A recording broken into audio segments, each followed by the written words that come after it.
Welcome to the Uncanny J-Men. I am Jade, and today I've got a theory from Moon Knight.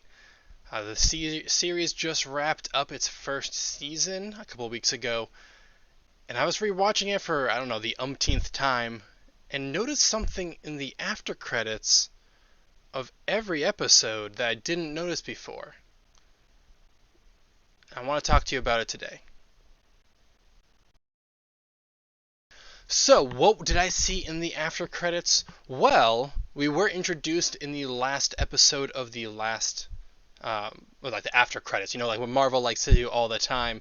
We were introduced to Jake Lockey, someone that we discussed in our episode discussions at length. We finally saw him in the after credits of the last episode. I find this really encouraging. And it got me thinking, and the after credits kind of really got me off the deep end looking into this, is we see Steven and we see Marc. They both have their own costumes and their own signature weapons. So Marc Spector, the prime or the primary personality, the real person that was not from multiple personality disorder, he is Moon Knight. And he's got the crescent moon boomerangs, the bladed crescent moon boomerangs that he pulls off of his chest. They could throw at people and could come back. On the other hand, we have Mr. Knight, or Stephen Grant's suit and tie, and he's got like those clubs, those like billy club kind of weapons. So we see that they each have separate weapons and separate suits, but they're still the avatar of Khonshu, and they still have powers that go along with it. So if Jake Lockey is still a personality of everyone else, he must also have his own costume and his own weapons. So I went back, and even though I had just finished watching the series go through one more time, I went back and watched it again, and this time I specifically looked at every time that Marc or Steven black out and come back, where we don't know who had the body. So there's a few times that they say, oh, give up the body back to Marc, and then there's a blink out and come back. We're going to assume that was Marc who took over the body. However, there were plenty of times, and a couple of times that they really point out, where they black out, come back, and then Marc and Steven are arguing, like, why did you do that? Who did that? It wasn't me. And in those situations where we can assume that it was actually Jake, I took a look at the injuries from all the people around. So there's a couple of times I want to highlight that may or may not have been Jake, but the ones that we know were Jake as well. The very first one that could or couldn't be Jake, I'm not sure, is when they are in episode 1, when Steven is in the hermitage place, I don't know what you want to call it, where the cult were living, and he had the scarab in hand. And he blacks out, comes back, everyone's violently taken out. So because it's so violent, I think it may be Jake. And in that situation, he's got the scarab in hand, the wings are out, and it's all bloody. We also see all the people around him on the ground pretty bloody too. I'm not including an image of it just because this is YouTube and we're not sure the audience is, so I'm going to leave the blood stuff out for now. But we see everyone bloodied up and on the ground, and he's got that bladed scarab in hand. What would be interesting is if that was Marc, and Marc was in a suit, he wouldn't have had that happen to him. He would have had the bladed crescent moon things, the crescent orangs. He would have had those and used those. He wouldn't have had that scarab to use. So that may have been Jake, but he used something else as a weapon. The next big time, and one of the times that we know it's Jake, is when we had the 3 people on the rooftop that he was fighting. That was Steven and Marc are going back and forth about fighting. Then we black out. 2 of them are stabbed to death, and the other one is getting away and everything. And we know what happens after that. But it shows that he was holding the knife that one of those bad guys were using. So again, we see him using a weapon from someone else. And then the last time, which is the controversial time I know, that some people were like, the final battle we didn't even get to see it. But yeah, the final battle where Jake takes over, where Harrow has his staff on top of Marc/Steven, they're beaten. And then we see Layla in her Scarlet Scarab outfit, and she's got her shield up over her and getting shot at with like a machine gun, assault rifle thing. She's locked down. The thing is, though, is that her eyes are covered because she's blocking the shots.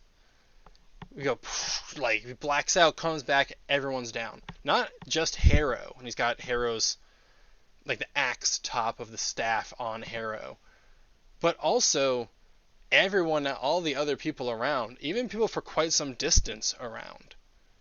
But again, we see him using someone else's weapon.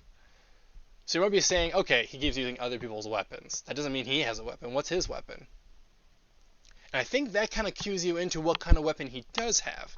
It's obviously non-offensive weapon. It's not a bladed weapon. It's not a club. It's not something that you're attacking people directly and hurt or kill them with. I think what it is he actually has the wrappings, kind of like the mummification wrappings that we see be iconic for Mark Spector's outfit.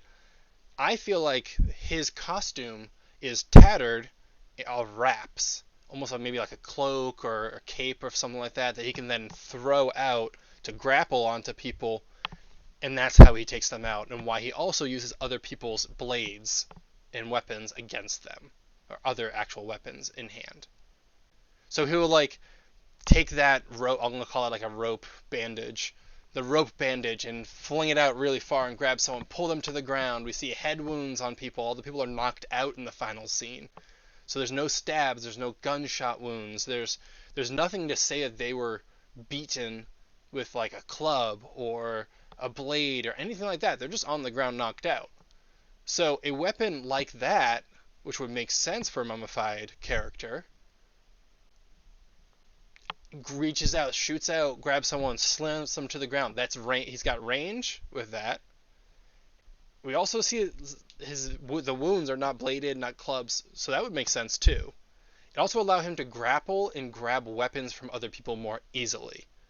So like if someone goes to stab him and that bandage just comes up, wraps around the knife, pulls it out of his hand, now he's got the knife to use instead. I think that makes a lot of sense. But I'll take it one step further. It's great to just theorize and say, well, maybe this is what happens based on what we're seeing. It'd be great if we could actually see the costume. And I don't know if you remember, but at the beginning I said I saw something in the end credits that really triggered and got this going down deep, and we saw Jake Lockey's costume already. We've seen him as the avatar of Khonshu, just like we saw Moon Knight and Mr. Knight. In the end credits of every episode, it's really like I didn't even think about it. I've seen it so many times. There's a moment where they're flashing between just kind of like the bust, that's like the head and shoulders basically, of 3 different costumes. It first shows one costume that we do not know. Then it shows Moon Knight. Then it shows Mr. Knight. So here's the image of let's do backwards. So here's Mr. Knight, Moon Knight, and here's the third one that they show us. And these all flash one right after another, exactly like they're a set of 3. It's not like one is up there and being created into the other. It's flash this one, flash that one, flash the third one. So this right here, this is going to be Jake Lockey's outfit. It's gotta be. They showed us it already. And if you look at it, it's a lot darker, sharper. It's still got that bandage look to it. But it also looks a lot rougher in almost like a haunted way, like a really dark, evil kind of design to it. It would make a lot of sense of this being like tattered, like ropes and just broken up. And he uses that to sling out and grab people. That's my theory on Jake Lockey's outfit and his weapon to make it in line with what we see already from him blacking out, as well as that end credit scene. We got to see his costume. Obviously, we don't see the rest of his costume. That's to come. But let me know in the comments below what you think. Do you think that is his costume, or do you think that's something else that I'm just not understanding? And also, does the bandages make sense to you? Do you think he has another weapon? Because at first, I thought it could have been he had a gun as his weapon. But the more I looked at it, that didn't make sense. So I'm going with the bandages. But let me know what you think. Please like, subscribe. There's a bell icon down there to get those notifications. We come out with videos every Monday and some Thursdays whenever there's a trailer or if the show happening, streaming at that time. So Miss Marvel's coming up. Subscribe if you want to see us discuss Miss Marvel as soon as it's out. Thank you, and have a good day.